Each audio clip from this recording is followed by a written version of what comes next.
The first rule of success is to have a vision. You see, if you don't have a vision of where you go, and if you don't have a goal where you go, you drift around and you never end up anywhere.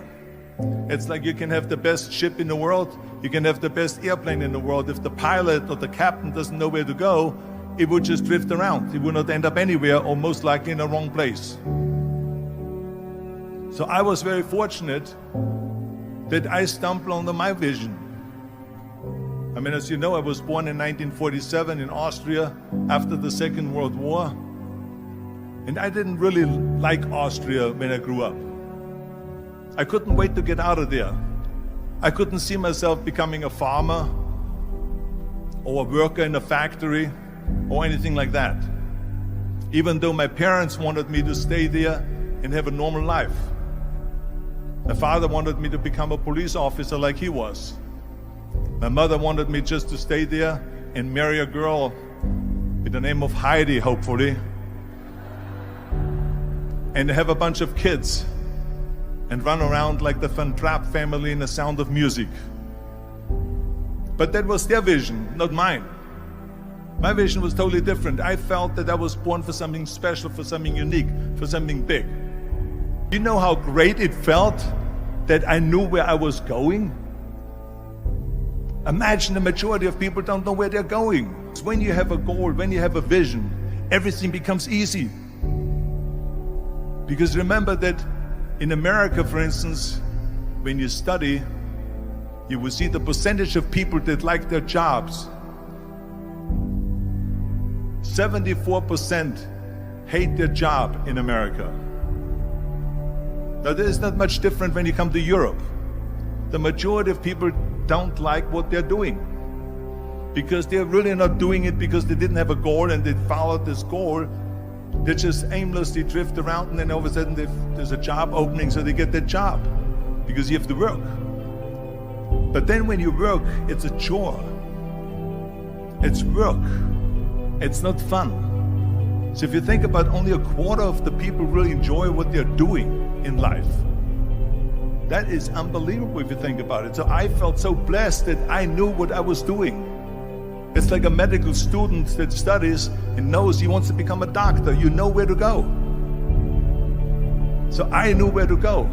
So people always ask me, when they saw me in the gym in the pumping iron days, they say, why is it that you're working out so hard? 5 hours a day, 6 hours a day, and you have always a smile on your face. The others are working out just as hard as you do, and they look sour in the face. Why is that? And I told people all the time, I said, because to me, I'm shooting for a goal. In front of me is the Mr. Universe title.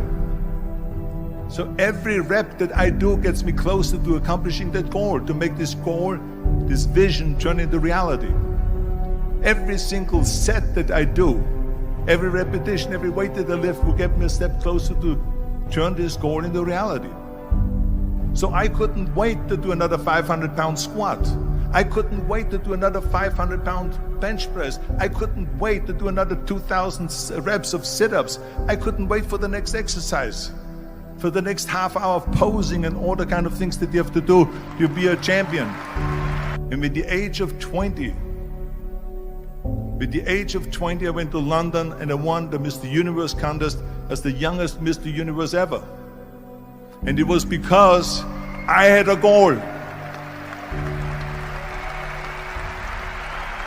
So let me tell you something, visualizing a goal and going after it makes it fun. You got to have a purpose no matter what you do in life. You got to have a purpose. So that's rule number one, have a vision. Rule number two is, don't listen to the naysayers. Don't listen to the naysayers.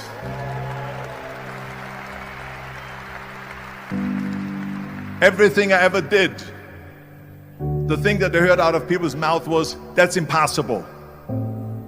That can't be done. Or no. So whenever someone said to me, it can't be done, I heard it can be done. When they said no, I heard yes. And when they said it's impossible, I heard it is possible. I'm a strong believer of what Nelson Mandela said, that everything is always impossible until someone does it. Well, I'm going to be the one, I said to myself, I'm going to do it and I'm going to show it to them. Maybe it has never been done before.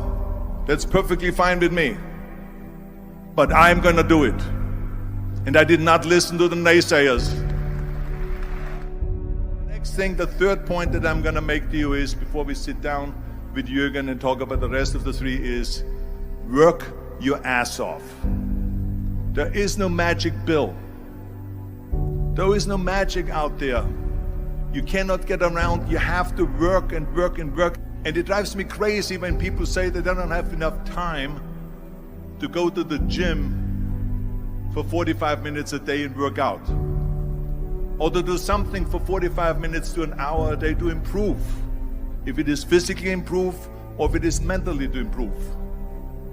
Imagine you read 1 hour a day about history.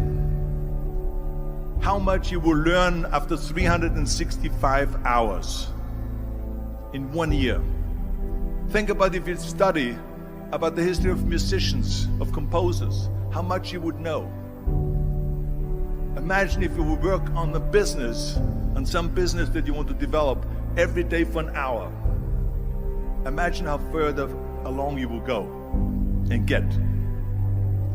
So it drives me nuts because when people say we don't have the time, we have 24 hours a day. We sleep 6 hours a day, so that gives you still 18 hours. And there's someone shaking their head out here in front. They say probably, I don't sleep 6 hours, I sleep 8 hours, right? Or just sleep faster.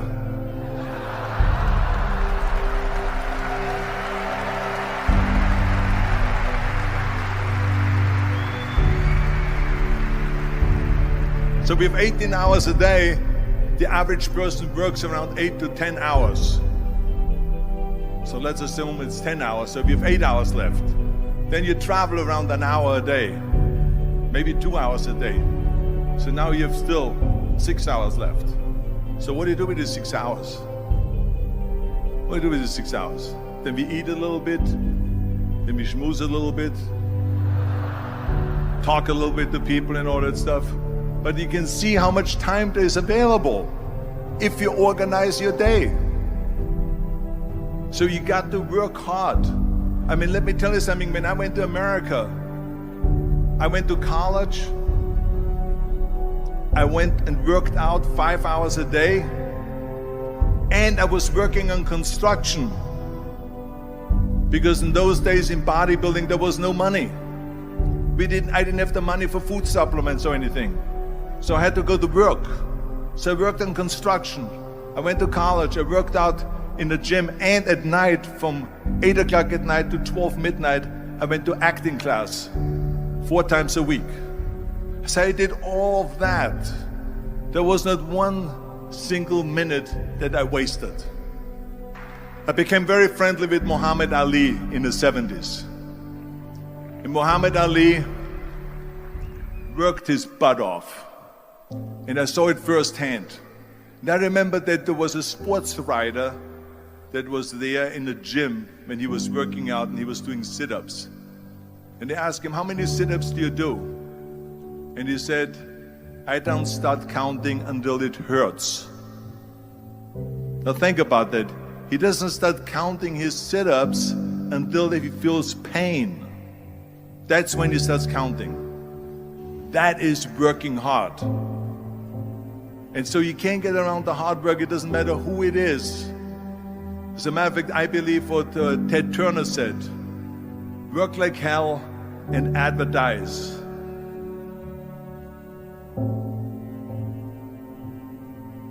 You get it?